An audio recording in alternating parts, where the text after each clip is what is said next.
good afternoon. It's Thursday, November 25th. The webinar that we have scheduled and arranged for today is probably one of the more exciting in the series that we've had this fall, about life, business, and the economy today in the People's Republic of China. And the lineup of our moderator, Doug Horner, needs no further introduction. Lu Xu from the Republic of China is our consulate. Gordon Holden is presenter, David Wong a presenter, and Barry Mayer presenter. So without any further ado, I'd like to introduce someone known to most of us, certainly a friend of mine. Doug Horner is our moderator today. Doug, it's over to you. Well, thank you very much, Barry, and hopefully everyone can hear me. And first of all, I think this is a wonderful idea. The timing is good. What we're talking about is probably one of the biggest markets aside from the United States that Canada has access to. And it's also one that has a very long and historic relationship with Canada, between our peoples, our governments, and certainly our business connections. And so I look forward to this afternoon's commentary and presentations. This is about building the path forward, not about looking at the past so much as there's been so much that has happened. And certainly with the pandemic that all countries have had to deal with, I thought it's interesting that one of the comments that Consul General Liu, who will take over the screen in a moment, said in one of her Twitter accounts, she said that we all share a common destiny no matter where we are from. And I think that's a very true statement that we should all take to heart. And we also share a common future when it comes to Canada and China. And that future has rocky roads. That future has great paths. It has some turns and some twists. But I think as we have overcome issues in the past, we will overcome them again. Consul General Liu took over the post in Calgary in 2017. I've had the very, positive relationship and benefit to be able to meet with Consul General on numerous occasions. She is, as you will soon learn, very well educated, very intelligent, and also understands her file and her region very, very well. And with that, Consul General, I would like to pass the baton to you, and you can share screen, and we look forward to your presentation. Thank you, Doug, for the nice introduction. So everybody can see the PPT on the screen. So I would like to talk about life in China today. First of all, I should say that it's my great honor to be invited to speak today. Thank you, Barry, for the invitation. My special thanks go to the host of the event and everybody participating. It is you who have always been bringing about healthy ingredients into the China-Canada relations, both in good times and bad times. Some of you have long been committed to the friendly relationship between China and Canada, especially on the economic and trade front, and also to the understanding and the communication between the two peoples. Some of you may want to know where China-Canadian relations will head for. Some of you may even question whether China's huge market will remain an opportunity. What I'm going to say today is after 3 years of stagnation of the relations, it's time for China and Canada to move forward. My presentation consists of 4 questions and their answers. The questions are, is China safe or not? How can Canadian small and medium-sized enterprises invest in or trade with China?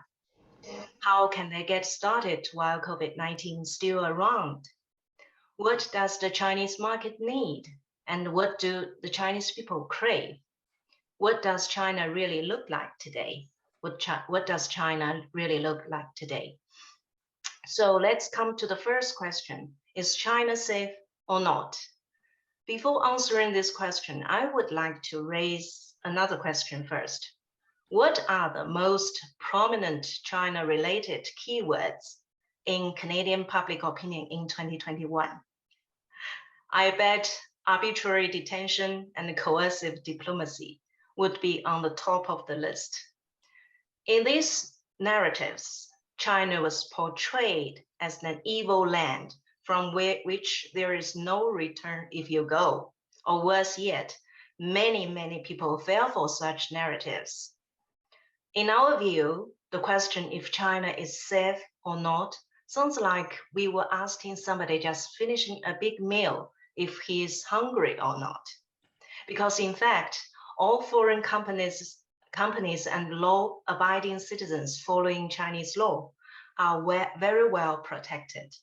Otherwise, there won't be hundreds of thousands of successful business stories coming out. For example, the American Chamber of Commerce in Shanghai recently released the 2021 China Business Environment Survey report, saying that 77% of the surveyed businesses were profitable in 2020, outperforming market expectations, while about 83% expected revenue growth in 2021. About 78% of the respondents were optimistic about their businesses' prospects in China in the next 5 years. About 60% expressed plans to increase investment in China. About 64% intended to hire more staff in China. A large number of companies regard China as the primary destination for investment.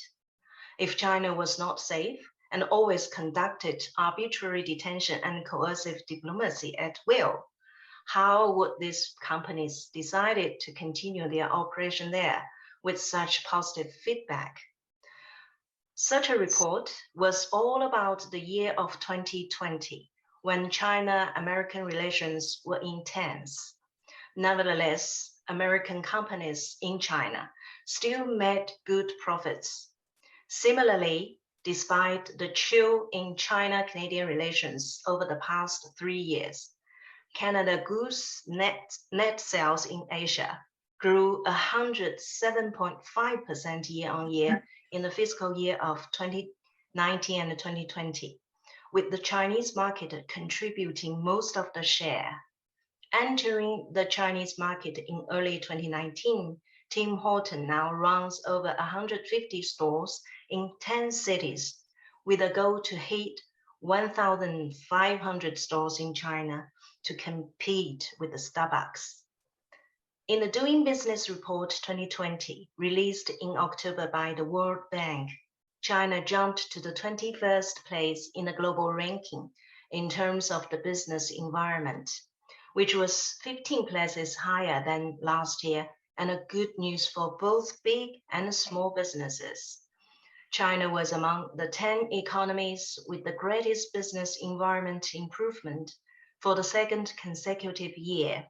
The significant improvement of the ranking is the vote of the confidence given to China by the world authorities. According to the statistics from China's Ministry of Commerce, about 18,497 new foreign-funded businesses were established across China from January to May 2021, an increase of about 49% year-on-year and about 12% over the same period in 2019. This means averagely more than 120 new businesses are opened per day. These numbers are the best answer to the safety question. So let's come to the second question. How can Canadian small and medium-sized enterprises invest in or trade with China? How can they get started while COVID-19 is still around? In 2020, Canadian goods exports fell by 11.8% year-on-year, while its exports to China increased by 8% year-on-year. This fully demonstrated the highly complementary nature of the Chinese and the Canadian economies and the great potential to export to China for Canadian companies.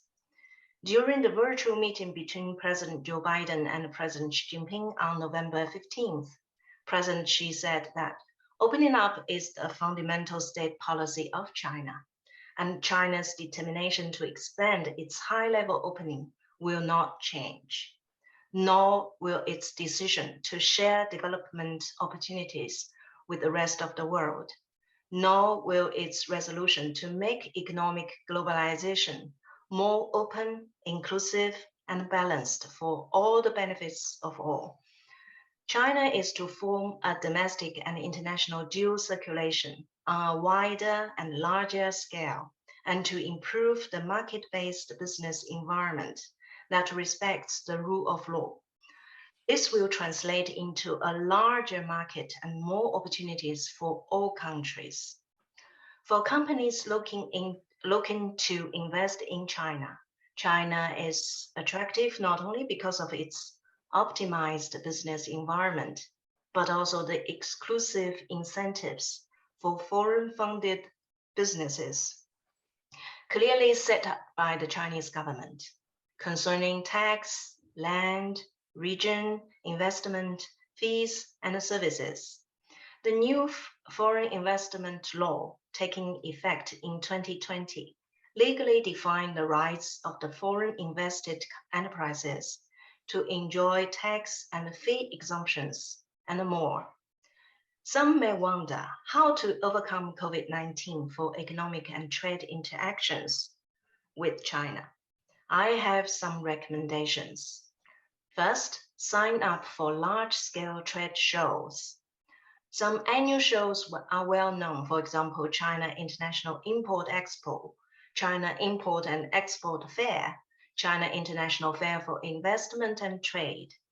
These are perfect platforms for Canadian businesses to promote themselves and to find their Chinese partners. With a population of over 1.4 billion and the largest middle income group in the world, China has an immense market size and also huge potential for any product's consumption. My office is very glad to assist companies that wish to go. In case of the COVID risks, China is pleased to offer the online trade show options. For example, in recently held China International Import Expo, that is held every November every year. A virtual trade fair was kicked off on the second day for this time, with live streaming to audiences across the country. The 4-hour event was so successful that more than 110 million viewers, mainly Chinese, were attracted. They were online at the same time, and over 120,000 cans of Afghan pine nuts, coffee beans, and cheese from Serbia were sold out just within 4 hours. So second recommendation is try e-commerce. E-commerce is a booming industry in China with 782 million online shoppers in 2020 and twice the size of the United States in terms of market scale. To my knowledge, there are 2 major Chinese online retailers allowing foreign companies to easily sell their goods to the Chinese customers without applying for a Chinese business license. There are Tmall International by Alibaba and Jingdong Worldwide by Jingdong. Cross-border e-commerce is the low-risk access to the Chinese market. Third options is look into bounded zones. China has set up bounded zones at some ports of entry where Canadian businesses are welcome to carry out trade activities and enjoy preferential policies. So let's come to the third question. What does the Chinese market need and what do the Chinese people crave? There was a drastic change in customer demand among the Chinese population in recent years. With the rising of 400 million middle class, the demand has shifted from the low end to the middle and the high, which can be met by increasing either domestic production or imports from the international market. China will continue to provide a large and stable market for Canadian products in energy, minerals, agriculture and forestry, and science and technology.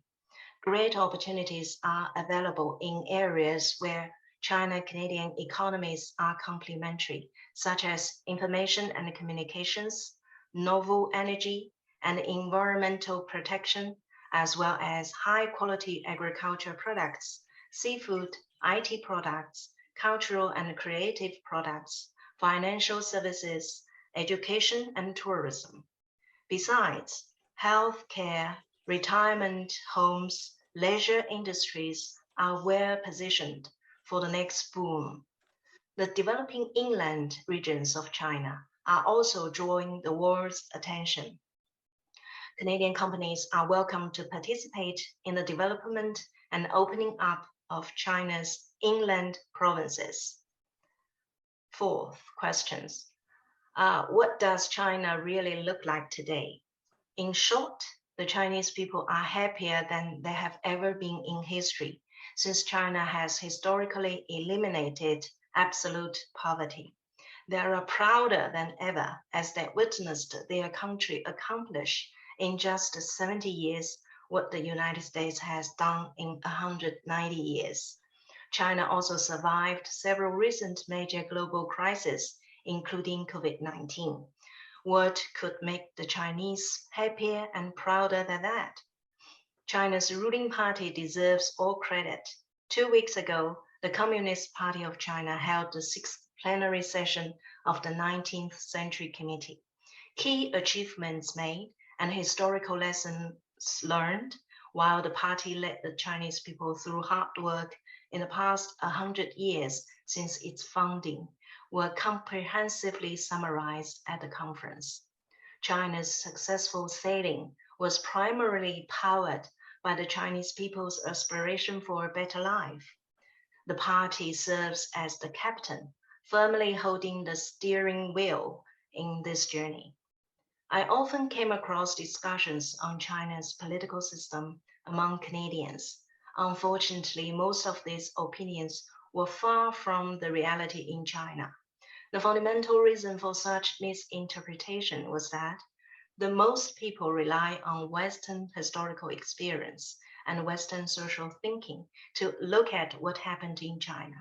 They refuse to believe that there was any other way, system, or model in the world to achieve the thriving and prosperity without colonial occupation or capital expansion. Differences and contradictions between countries are inevitable due to disparities in history, culture, and social systems. However, we believe it is entirely possible to achieve common development through dialogue and cooperation based on mutual respect and equality. The economic and trade cooperation between China and Canada over the past 50 years has fully demonstrated that the multifaceted China-Canadian collaboration based on complementary advantages and mutual benefits was a powerhouse to bring tangible welfare to both peoples. We welcome Canadian investors to set up your next venture in China. We hope that China and Canada should work together to set up the positive political momentum that facilitate the restoration of bilateral collaboration. So that's for my presentation. Thank you very much for listening. No, appreciate the response, Gordon. And as Keith has said in the chat room, one of the best ways to do it is to get people to go over there. As Barry and David know, our group, Canada's Synergy Group, took probably 35, 40 companies over prior to COVID. And the impression that those companies had when they came back was just like the chat room that we have now. They understand what's over there. They see what's going on. They understand the opportunity, but they also understand that in many ways, China is so far ahead of us, it makes our heads spin. That scares us a little bit, I'm sure. And that's where, when you start talking about energy, we have energy, China has energy. China is also one of the largest investors in green energy on the planet today.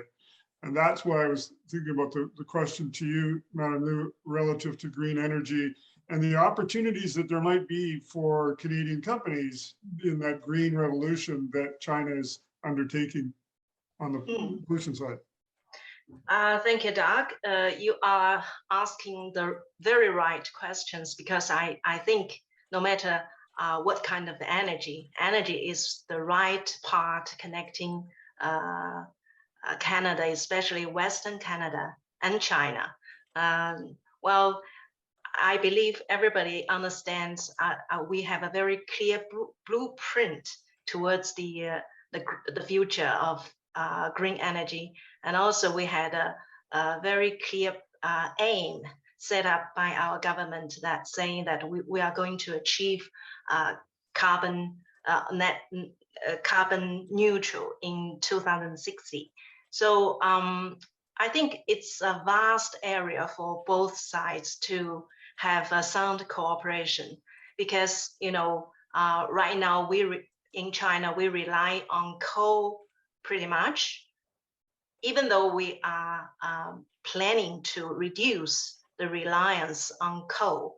So with a lot of gas demand from China, I think or Canada, especially Western Canada, especially Alberta and Saskatchewan, which are within my jurisdiction, can work very well with China on supply enough gas, or we can say the liquid gas to China to replace the coal. On the other hand, I follow up very closely the hydrogen strategy carried out by the Alberta government. I would like to have more detailed about this strategy, but unfortunately I didn't see any. I'm waiting for the detailed reports from the government, so that hydrogen is also the area that China would like to focus on. So besides the resources, I believe the technology is also the good places for us to work together. I noticed that today's participants also includes representative from Heilongjiang Foreign Affairs Office. So take the Heilongjiang province as an example. In the next 5 years, we have a 14th five-year plan. I think they really need some technology that can help them to have a better ecosystem restoration and reconstruction. So it's in the mining areas. So I believe that the Western Canada also have such kind of ability or advantages to work with China's counterparts to have some sound results from such kind of collaboration. Thank you, Consul General, and I agree there are a number of opportunities that we can explore, whether that's in hydrogen, whether that's in liquefied natural gas, whether that's in some of the other products that Canada is moving into in the petrochemical industry. I would also like to echo the comments that have been made relative to Heilongjiang. I've had the pleasure to be in Heilongjiang in a number of the different ministries I served. Minister of Agriculture, I was there, Minister of Advanced Ed, and as the Deputy Premier, to celebrate that twinning relationship that we have. And with the 40th anniversary of the twinning relationship, I want to say thank you very much for you joining us. I guess it would be this morning for you, as opposed to this evening. And we very much appreciate a very early morning for you. And thank you for joining us today. And I think that there is a tremendous amount of opportunity in Heilongjiang and Daijing, Harbin being the twin city for Edmonton. And we look forward to some of that exchanges in the future when we can travel.